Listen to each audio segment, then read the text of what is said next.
নমস্কার বন্ধুরা, সহেলির রান্নাবান্নায় আপনাদের সবাইকে স্বাগত জানিয়ে আজকে আবারও হাজির হয়ে গেছি একটা সম্পূর্ণ নিরামিষ কিন্তু খুব সাধারণ একটা রেসিপি নিয়ে। আজ আমি করব পটল আলু দিয়ে সম্পূর্ণ নিরামিষ সয়াবিনের তরকারি। ভিডিওটা দেখার অনুরোধ রইল। আর ভাত, রুটি, লুচি, পরোটা যে কোনো কিছুর সাথে এই তরকারিটা খেতে কিন্তু অসাধারণ লাগবে। নিরামিষ বলে ভাববেন না খেতে খুব খারাপ লাগবে।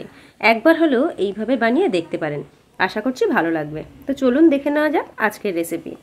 তো এখানে আমি পটল আলু একটু ডুমো ডুমো সাইজে করে কেটে নিয়েছি, আর এখানে কিছুটা সয়াবিন নিয়েছি।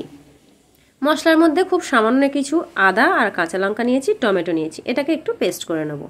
আর প্রথমেই আমি একটা মশলা রেডি করে নিচ্ছি। তো তার জন্য এখানে আমি 2 চামচ টক দই নিয়েছি, তার মধ্যে 1 চামচ পরিমাণ হলুদ গুঁড়ো, 1 চামচ জিরে গুঁড়ো, কাশ্মীরি লঙ্কার গুঁড়ো, আমি এখানে ঝাল লঙ্কার গুঁড়োটা ইউজ করছি না, দিয়ে দিচ্ছি 1/2 চামচ পরিমাণ ধনে গুঁড়ো।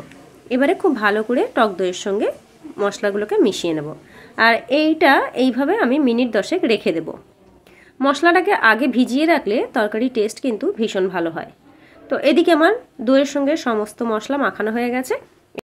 আর এদিকে দেখুন, একটা মিক্সির বাটিতে মধ্যে আমি এখানে নিয়েছি প্রায় 25 গ্রাম মতো আদা, 2টো কাঁচা লঙ্কা আর নিয়েছি 2টো টমেটো। এটাকে একটু ভালো করে পেস্ট করে নেব।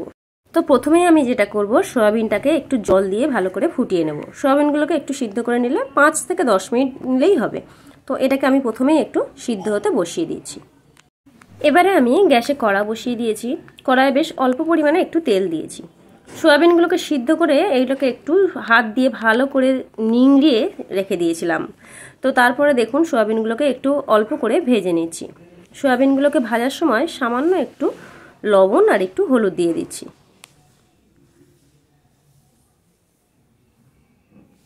এবারে 5 মিনিটের জন্য একটু ভালো করে ভেজে নেব। তবে খুব বেশি কড়া করার দরকার নেই। সয়াবিনটাকে একটু ভেজে নিয়ে রান্না করলে খেতে কিন্তু দুর্দান্ত স্বাদের হয়। চাইলে আপনারা নাও ভাজতে পারেন। তো আমি যেহেতু নিরামিষ করে করছি তাই একটু ভেজে নিলাম। তো দেখুন, ভাজা মোটামুটি হয়ে গেছে। এবার এগুলোকে একটু তুলে নিচ্ছি। সয়াবিনগুলোকে তুলে নেওয়ার পর কড়ায় আমি আবারও কিছুটা তেল দিয়েছি। তেলটা একটু গরম হয়ে গেলে এর মধ্যে কেটে রাখা আলুগুলো দিয়ে দিচ্ছি। আলুগুলোকেও একটু বেশ হালকা লাল করে ভেজে নেব। চাইলে আপনারা আলুটাকে সিদ্ধ করেও নিয়ে নিতে পারেন। আলুগুলোকে একটু ভালো করে ভেজে নেওয়ার পর সেই তেলের মধ্যে আমি দিয়ে দিচ্ছি পটলগুলো। পটলগুলোকেও আমি খুব ভালো করে হালকা লাল করে ভেজে নিচ্ছি। এখন যেহেতু পটল ভীষণ কচি পটল, তো তার জন্য খুব বেশি মশলা দিয়ে রান্না করতে দরকার হয় না। তো হালকা করে রান্না করলেই পটল কিন্তু খেতে এখন ভীষণ ভালো লাগে। তো দেখুন, পটলগুলো কিন্তু একদম কচি ছিল, তাই আমি একটু হালকা করেই আজকে সয়াবিনের সঙ্গে রান্নাটা করছি। এইভাবে আপনারাও একবার ট্রাই করে দেখতে পারেন, আশা করছি ভালো লাগবে। তো পটলগুলো আমি ভেজে তুলে নিয়েছি। আর এবারে আবারও কিছুটা পরিমাণ কড়ায় তেল দিলাম। তবে তার আগে আমি কড়াটাকে একটু ধুয়ে নিয়েছি, কারণ পটলের তেল একটু কালো হয়ে যায়, তাই তেলটাকে সরিয়ে রাখলাম, অন্য যে কোনো তরকারিতে দিয়ে দেবো। তো আবারও কড়ার তেলটা গরম করে নিয়ে তার মধ্যে একটু জিরে, শুকনো লঙ্কা, তেজপাতা, গোটা গরম মশলা ফোড়ন দিয়ে দিলাম। ফোড়নটা একটু ভাজা হয়ে গেলে তার মধ্যে দিয়ে দিচ্ছি বেটে রাখা আদা, টমেটো, কাঁচা লঙ্কার পেস্ট। মাফ করবেন, তখন ফোনটা অফ হয়ে গেছিলো, তাই আর মশলা পেস্টটা দেওয়াটা দেখাতে পারলাম না। মশলাটাকে ততক্ষণই কষিয়ে নেব যতক্ষণ না মশলাটা থেকে তেল ছেড়ে দিচ্ছে। তো দেখুন, অনেকটাই মশলা থেকে তেল ছেড়ে দিয়েছে। তো এবারে আমি এর মধ্যে ভেজে রাখা সয়াবিনটা দিয়ে দিচ্ছি। সয়াবিনটা দিয়ে একটু নাড়িয়ে নিয়ে তার মধ্যে একে একে দিয়ে দেবো ভেজে রাখা আলুটা। আলুগুলো দিয়ে এবার সমস্ত মশলার সঙ্গে খুব ভালো করে কষিয়ে নেব। আর এই কষানোর সময় আমি দিয়ে দিচ্ছি পরিমাণ মতো লবণ। যেহেতু আমি দইয়ের সঙ্গে সমস্ত মশলা মিশিয়ে রেখেছি, তাই এখানে আর আলাদা করে কোনো মশলা দেওয়ার দরকার নেই। লবণটা দেওয়ার পর আবারও বেশ কিছুক্ষণ ভালো করে নাড়াচাড়া করে নিতে হবে। লবণটা দেওয়ার জন্য আলুগুলো কিন্তু বেশ অনেকটাই নরম হয়ে যাবে। তো যেহেতু আমি দই দিয়ে সমস্ত মশলাটা কষিয়েছি, তাই আগে থেকেই মশলাটা দিলাম না, কারণ দই দিলে আর আলুটা সিদ্ধ হতে চাইবে না। যদি আপনারা আলুটা সিদ্ধ করে তরকারিটা করেন তাহলে কিন্তু দিয়ে দিতে পারেন। যেহেতু আমি আলুটা সিদ্ধ করে নিইনি, তাই আর মশলাটা আগে দিয়ে দিচ্ছি না। একটু আলুটা সিদ্ধ হয়ে যাওয়ার পরেই আমি কিন্তু এই দই আর সমস্ত মশলার মিশ্রণটা দিয়ে দিচ্ছি। এখানে আলু কিন্তু আমার প্রায় 70% সিদ্ধ হয়ে গেছে। তো এবারে দেখুন, ভালো করে দই আর সমস্ত মশলার সঙ্গে আলু, সয়াবিন ভালো করে কষিয়ে নিতে হবে। সমস্ত মশলা আলু সয়াবিন কষানো হয়ে যাওয়ার পর দিয়ে দেব ভেজে রাখা পটলটা।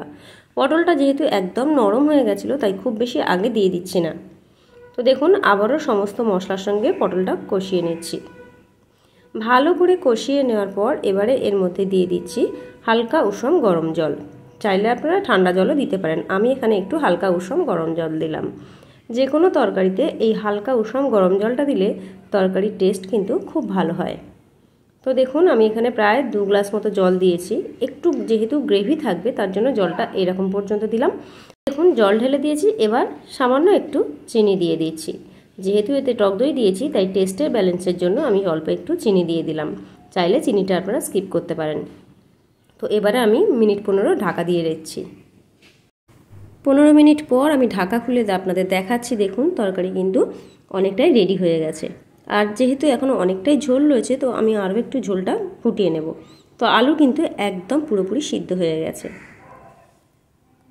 তো এবার আমি এর মধ্যে দিয়ে দিচ্ছি 1 চামচ গরম মশলা গুঁড়ো, দিয়ে দিচ্ছি 1 চামচ পরিমাণ ঘি।